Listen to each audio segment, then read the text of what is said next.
আসসালামু আলাইকুম আক্তার সাহেব, কেমন আছেন? ওয়ালাইকুম আসসালাম, আলহামদুলিল্লাহ ভালো। ঈদ মোবারক। ঈদ মোবারক। আচ্ছা, আমি আপনার কাছ থেকে কিছু জানতে চাচ্ছি, যেটা স্বাভাবিকভাবেই মানে ছোট পরিসরে, হ্যাঁ, যে আপনি হলেন আক্তার এবং খুব পরিচিত মুখ আর কি। তো আপনার কাছে যেটা জানতে চাচ্ছি যে আপনি যে মানে এক সময় আপনার সম্পর্কে একটা মানে আপনি খুব ভয়ঙ্কর এরকম একটা ভাব সবার মধ্যে ছিল, কিন্তু আমি আপনার সাথে এতদিন যাবৎ মিশি, আপনার মধ্যে সেরকম কিছু কখনো দেখি নাই। এইটা আসলে মানে কেন, এই ধারণাটা কি আমার ভাঙার কখনো চেষ্টা করছেন যে আপনি আসলে মানে অতটা নেগেটিভ না যতটা মানুষ ভাবে? এটার চেষ্টা আসলে আমার আচরণে মানুষ বুঝবে, আমার যে কার্যকলাপ এতেই মানুষ বুঝবে যে আমি কেমন লোক, আমি ভয়ঙ্কর নাকি আপনি শান্তশিষ্ট ভালো ভদ্র মানুষ। সেটা আমার চলাফেরা, আমার গতিবিধি এর মধ্যেই মানুষ বুঝে নিবে। আমি এর বাইরে কিভাবে যায় আমি ভাঙাই নিব যে আমি মানুষটা এমন এমন। আমার চলাফেরা, আমার গতিবিধি, আমার পথ চলা, মানুষের সাথে কথা বলা, সবকিছু মিলাই মানুষ বুঝে নিবে যে আমি আসলে লোকটা কেমন। নেগেটিভ ধারণা মানুষের থাকতে পারে, এটা মানুষের বিষয়। এটা তারা কিভাবে নেগেটিভ ভাবে, যখন দেখবো যে না এই ছেলেটার প্রতি আমি নেগেটিভ ভাবলাম, শুনছিলাম ছেলেটা এমন না, এখন তো দেখতেছি না ছেলেটা অনেক ভালো, এর মধ্যে এটা কেটে যাবে ইনশাল্লাহ, আশা করি। আচ্ছা, ঠিক আছে। আরেকটা বিষয়, যে আপনি তো এক হিসাবে আমার বন্ধু, এক হিসাবে একটা রাজনৈতিক ব্যক্তিত্ব। রাজনীতিতে একটা কথা আছে যে অপেক্ষা এবং উপেক্ষা যে সইতে পারে সে রাজনীতিতে সফল হয়। আপনি তো দীর্ঘদিন একটা রাজনৈতিক পরিসরে ছিলেন, একটা রাজনৈতিক দলের সাথে আছেন, অনেক দিন অপেক্ষা করেছেন, উপেক্ষার শিকার হয়েছেন, কিন্তু 5 আগস্ট পরবর্তীতে আপনারা একটু পজিটিভ আসছেন। এই যে আপনি যে অনেকের এক সময় যারা হয়তো আপনাকে এড়িয়ে চলতো, হঠাৎ করে 5ই আগস্টের পরে যারা আপনার অনেক কাছে চলে আসার চেষ্টা করছে, কিংবা আপনাকে অনেক মানে এক সময় দেখতাম যে আরেকটা দলের সবাইকে অনেক সমীহ করে চলতো, সম্মান করে চলতো, তাদের এখন আর অনেকেই মানে সবার দৃষ্টিসীমার আড়ালে চলে গেছেন, এবং তাদের তেমন একটা মানে দেখা যায় না পদচারণা, তাদের অনুসারীদেরও দেখা যায় না। কিন্তু আপনি এটাকে কিভাবে দেখেন? আপনি যে এখন পজিটিভলি সবাই আপনাকে নতুনভাবে দেখছে, নতুনভাবে এই যে সম্মান উপভোগ করছেন কেমন? এবং এটার একটা কিন্তু দায়বদ্ধতাও আছে, যে আপনার যে এত লোক আপনাকে ভালোবাসতেছে, সময় দিচ্ছে, 5 আগস্ট পরবর্তী এটা কিভাবে দেখছেন? একটা সময় আওয়ামী লীগ তো 15-16 বছর দেশটা শাসন করছে, স্বৈরাচার ছিল। তাদের সময় তাদের সুবিধা নেওয়ার জন্য বিভিন্ন লোক তাদের কাছে মিশছে। আমরা যেহেতু বিরোধী দলে ছিলাম, আমাদের সাথে মানুষ কথা বলতে ভয় পাইছে, আমাদের কাছে মিশতে ভয় পাইছে, যে এর সাথে চললে হয়তো দলীয় মামলা খাবো, তো বিএনপি করে ওর সাথে চলা যাবে না, এরকম মানুষের মধ্যে একটা ধারণা ছিল।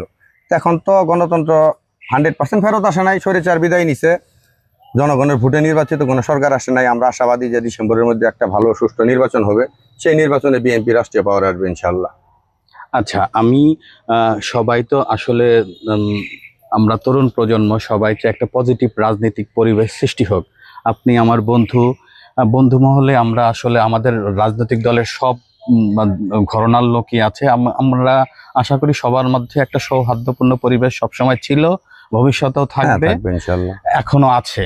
কিন্তু আমি বলতে চাই যে আপনার কাছে জানতে চাই যে যদি বিএনপি রাষ্ট্রীয় ক্ষমতায় আসে, তাহলে আপনাদের মধ্যে রাজনীতির কি গুণগত পরিবর্তন আপনারা আনবেন, যেটার জন্য ভবিষ্যতেও জনগণ এবং মানুষজন আপনাদের চাবে যে এরাই থাকুক? এই মানে জোরপূর্বক নির্বাচন করে তাদের চলমান রাখার চেয়ে মানে জনপ্রিয়তা অর্জন করে কিভাবে থাকা যায়, সেটার ব্যাপারে আপনার যদি কোনো নির্দেশ মানে কিংবা ধারণা থাকে, যে সংক্ষিপ্ত আকারে বলবেন। সংক্ষিপ্ত আকারে বলার মধ্যে, যেমন মির্জা আজম আওয়ামী লীগের এমপি ছিল মেলান্দা মারারগঞ্জ আসনের, আমাদের বিএনপির প্রার্থী জননেতা জনাব মোসেন বাবুল সাহেব, এদের দুজনের মধ্যে যদি আপনি হিসাবটা মিলান তাহলে বুঝতে পারবেন। কারণ মির্জা আজম কেমন, মোসেন বাবুল সাহেব কেমন। মোসেন বাবুল সাহেব নিতান্ত একজন ভদ্র মানুষ, উনি কোনো চাঁদাবাজি পছন্দ করে না, তার দলের ছেলেবেলে চাঁদাবাজি করবে, অন্যায় করবে, অন্যায়কে সে প্রশ্রয় দেয় না। সে দলের যত বড় লোকই হোক, সর্বোচ্চ মহলে নেতাও যদি হোক, তাকে সে বহিষ্কার করার সিদ্ধান্ত নেয় এবং বহিষ্কার করে। ইতিপূর্বে এরকম ঘটনা ঘটছে যে আমাদের দেলোয়ার যুব দলের সে একটা অন্যায় করে ফেলছিল, যদিও অন্যায়টা তার ছিল না, কিন্তু এটা সিস্টেম অনুযায়ী সে অপরাধী হয়ে গেছে, তাকে দল থেকে বহিষ্কার করা হয়েছে। বিএনপি অন্যায়কে প্রশ্রয় দেয় না, বিএনপি জনগণের ভোট ছিনাই নিয়ে তারা নির্বাচনে জয় জয় হবে এরকম কিছু বিএনপির চিন্তা চেতনা নাই, বিএনপি চায় না। বিএনপি জনগণের ভালোবাসা নিয়েই জনগণের ভোটে জয়ী হতে চায়।